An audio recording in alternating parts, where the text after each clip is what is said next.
C'est l'histoire d'un mec qui veut aller vite, mais que le scénario freine dès le premier virage. Rapide, c'est pas un film de bagnole. C'est une tentative. Une tentative d'injecter du drame dans un pot d'échappement. Ryan, Alban Lenoir, sorte de Vin Diesel à la française mais sans les punchlines, remet le pied sur le champignon pour honorer un frère décédé, ou plutôt pour cocher toutes les cases du bingo des traumatismes. Ce qu'il trouve? Des courses, un gang, des dialogues écrits à la clé de 12 et surtout, une mise en scène qui confond adrénaline avec tremblement. Morgan S. Dalibert, qu'on avait espéré voir confirmé après Balle perdue, semble ici branché sur le GPS des platitudes. Le montage? Épileptique.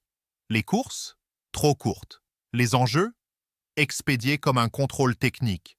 Il y a du bruit, de la sueur, des mecs qui parlent comme dans une pub pour la caisse d'épargne, mais jamais une vraie tension, jamais une réelle montée. Alban Lenoir fait de son mieux, torse droit, regard sombre, mais il joue plus le pare-choc que le moteur. Paola Locatelli, elle, tente de donner un peu de coffre à un rôle qui sonne creux. Spoiler, ça sonne toujours creux. Quant au second rôle, il défile comme des bolides dans un rétroviseur, flou et sans impact. On devine pourtant ce que le film voudrait être. Un hommage rugissant à la famille, aux perdants magnifiques, à la violence des virages. Mais l'écriture cale. Le moteur tourne dans le vide. Et nous, on attend la nitro, le frisson, le moment où la route se soulève. Il ne vient jamais. En fait, rapide, c'est un peu comme une voiture de tuning stationnée devant une boulangerie.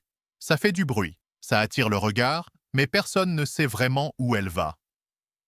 Si cette vidéo vous a plu, vous a décidé même, mettre un pouce, commentez et abonnez-vous à cette chaîne Cinéma sans phare qui présente en une courte vidéo mes critiques, mes avis, que je rédige et publie régulièrement sur Allociné et Sens Critique. Merci et bon film.